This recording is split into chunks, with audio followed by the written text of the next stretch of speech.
So welcome back to another in our series of short piano pieces for solo piano. I'm trying to go down a more of a proper piano route. So today we're going to do one by, last time we did William Gillock. Today we're going to do one by Billy Taylor. Billy Taylor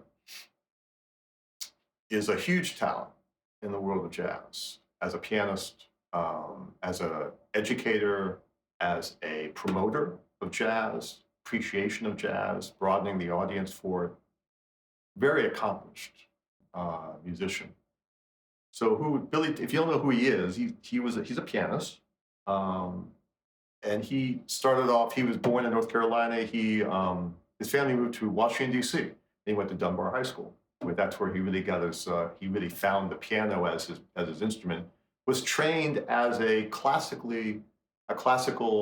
pianist, playing like classical European classical music. Eventually found his way to the jazz idiom as well, because on his own, I think, for the most generally, and then went to New York City. Became the house pianist at the Birdland Jazz Club. House pianist, the guy that sort of sits in when all the musicians who are coming to play. He's the guy there, the house band, so to speak. He played with people like Charlie Parker, with Dizzy Gillespie, with Miles Davis, with Art Tatum. Um, Lots of people, lots of the big jazz luminaries, and he was every bit as that kind of that realm uh, in the 40s and into the 50s. And so he really cut his teeth, I think, in that way. And the piece I'm going to play today of his, he wrote a number of pieces about the mid 50s, and right about that time, that was when he was starting to get away from being the session guy, sitting in with the big boys. And starting to form his own group and his own trio, and then starting to write his own music a little bit. So that what I'll play are pieces that were today and then going forward a couple of times, pieces that he wrote for solo piano in that period of time, the mid 50s, when he was sort of moving in that direction of being his own man, so to speak, in the musical world. But he, like I said, he was in that realm and in that level with some of those really big name people in the jazz world. And then after that, he went on to become really a musical educator. And so in the 70s, he started off being a director for music for TV shows like the David Frost Show, like the Tony Brown Show on PBS, and other things. There were others. And so he became a musical director. He received his master's and doctorate in musical education, and became a real big, educator and trainer of teacher educators. He really changed the way jazz was taught at a time when maybe jazz wasn't taught, because jazz, that's not serious music, kind of a thing. And that was still going on going into the 50s and 60s, into the 70s. That was still a lot of that attitude hanging around, that jazz really wasn't serious. We want to learn the European classical stuff, because the jazz stuff, that's not really serious.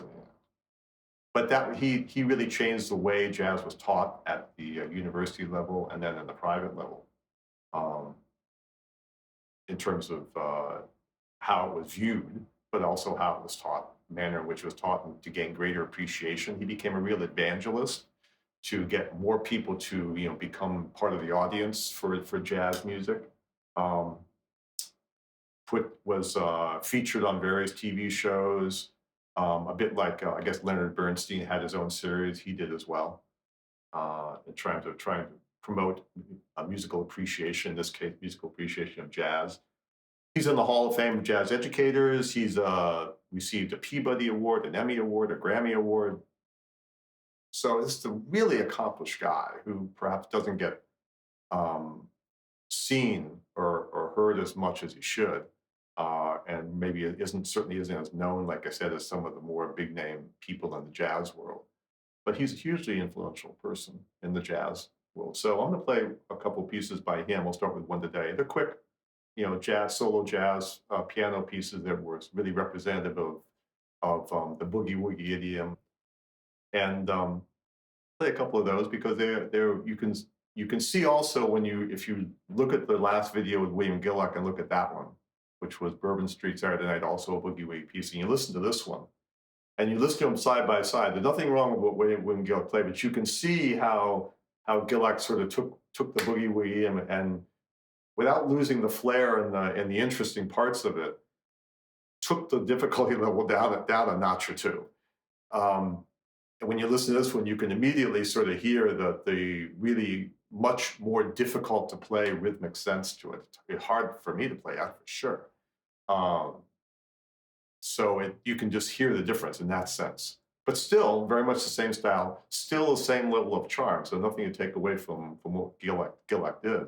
But you sort of subtract little technical bits as to make things easier to play. But like I said, to be able to do that and to still achieve a real flair and vitality to the piece, that requires a little bit of talent too. Anyway, so here is in this case I'm going to play beer barrel boogie is the first one I'll play today, and then I'll play later on. I'll do a couple more like these. So here is Billy Taylor's Beer Barrel Boogie from the mid 1950s.